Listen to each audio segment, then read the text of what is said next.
première communion. Vraiment, c'est bête.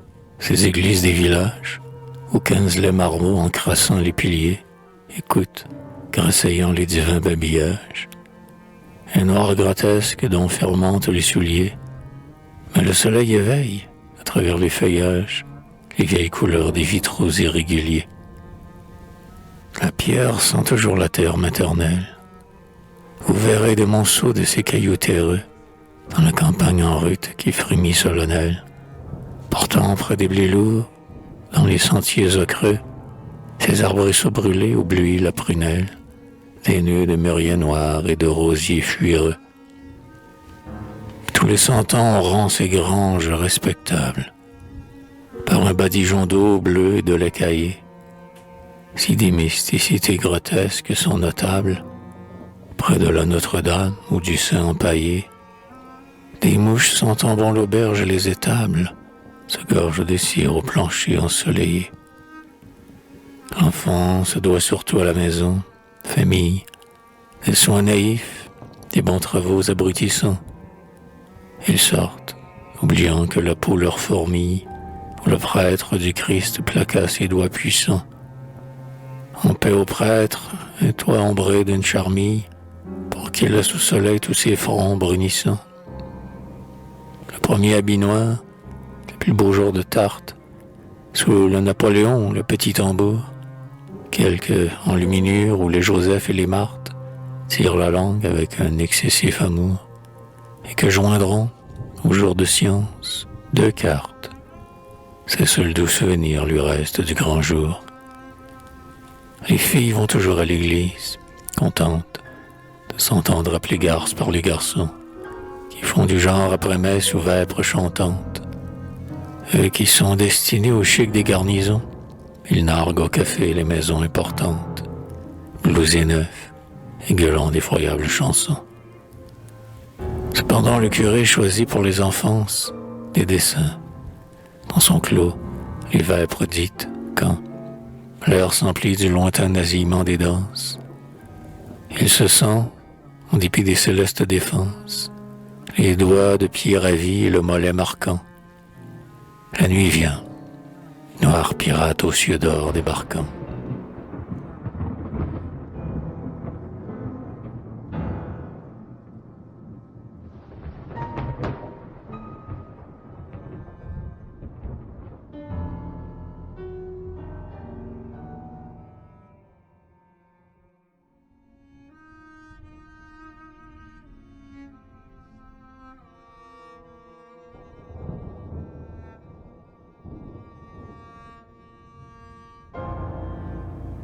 Prêtre distingué parmi les catéchistes, congrégé des faubourgs ou des riches quartiers, cette petite fille inconnue, aux yeux tristes, front jaune, les parents semblent de doux portiers. Au grand jour le marquant parmi les catéchistes, Dieu fera sur ce front neiger ses bénitiers.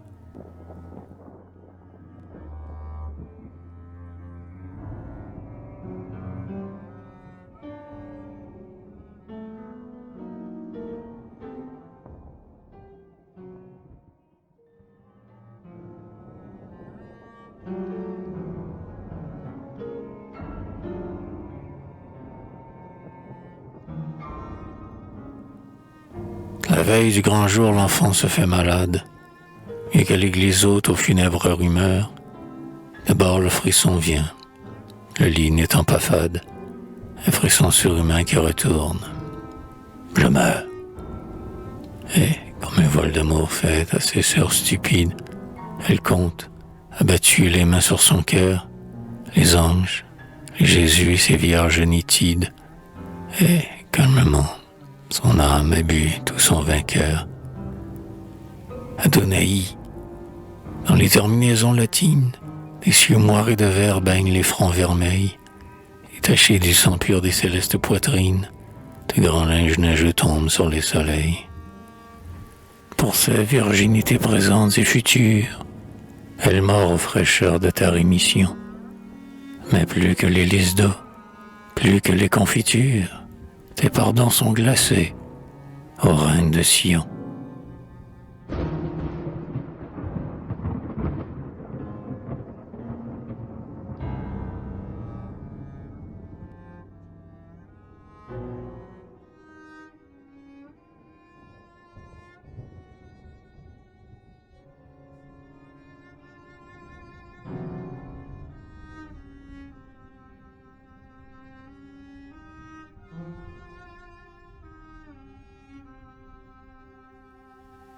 Puis la Vierge n'est plus que la Vierge du livre.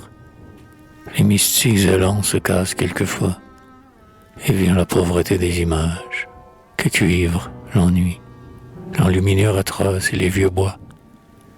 Des curiosités vaguement impudiques épouvantent le rêve aux chastes bleuités, qui s'est surpris autour des célestes tuniques, du linge dont Jésus voile ses nudités.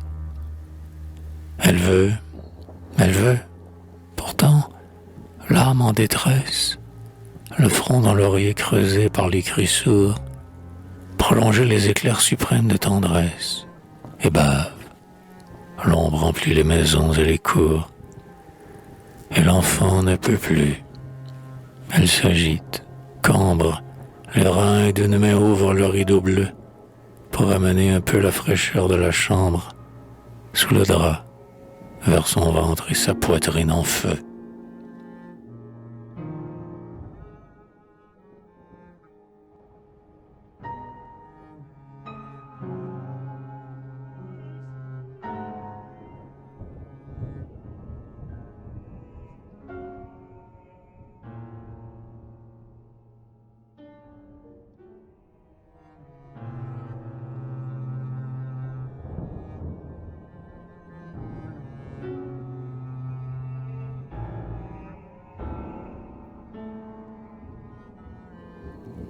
À son réveil, minuit, la fenêtre était blanche.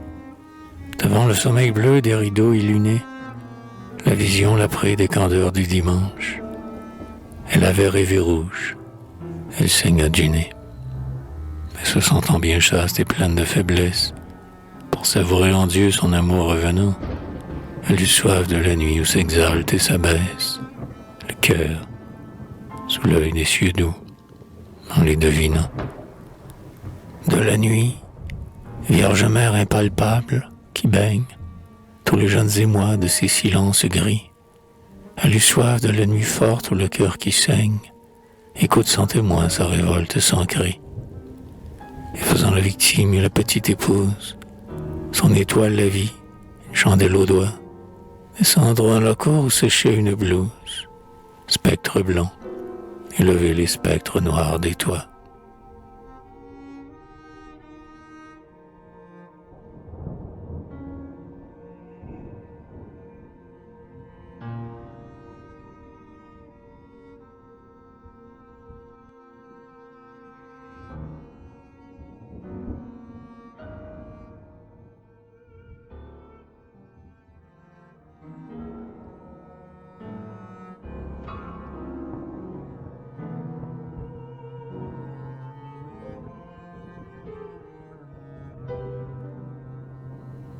Elle passa sa nuit sainte dans les latrines. Vers la chandelle, au trou du toit coulait l'air blanc, et quelques vignes folles aux noirceurs purpurines, en deçà d'une cour voisine s'écroulant. La lucarne faisait un cœur de lueur vive. Dans le cours, les cieux bas plaquaient d'or vermeil, les vitres, les pavés puant l'eau de lessive, souffraient l'ombre des murs bondés de noir sommeil.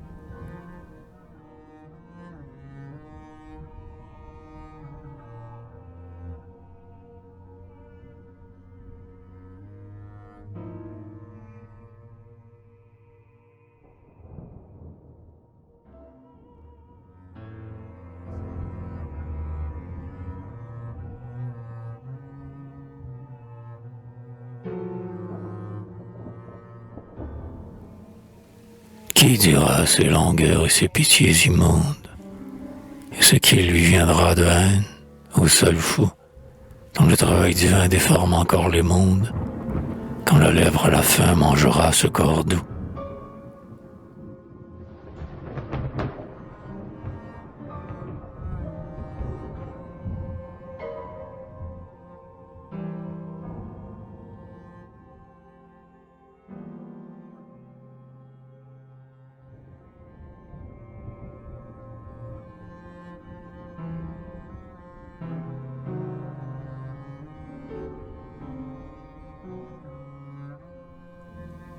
Et quand, ayant rentré tous ses nœuds d'hystérie, elle verra, sous les tristesses du bonheur, Comment rêver au blanc million des maris, au matin de la nuit d'amour avec douleur?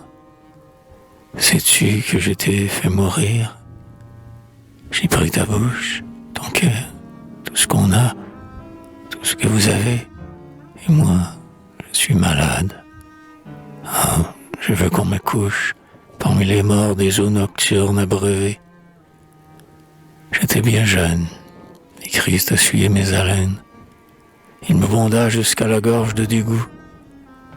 Tu baisas mes cheveux profonds comme les laines, et je me laissais faire. Ah, va, c'est bon pour vous. Ah, y songez peu que la plus amoureuse est, sous sa conscience aux ignobles terreurs, la plus prostituée, la plus douloureuse, et que tous nos élans vers vous sont des erreurs, car ma communion première est bien passée. Tes baisers, je ne puis jamais les avoir su, et mon cœur et ma chair par ta chair embrassée, fourmis du baiser putride de Jésus.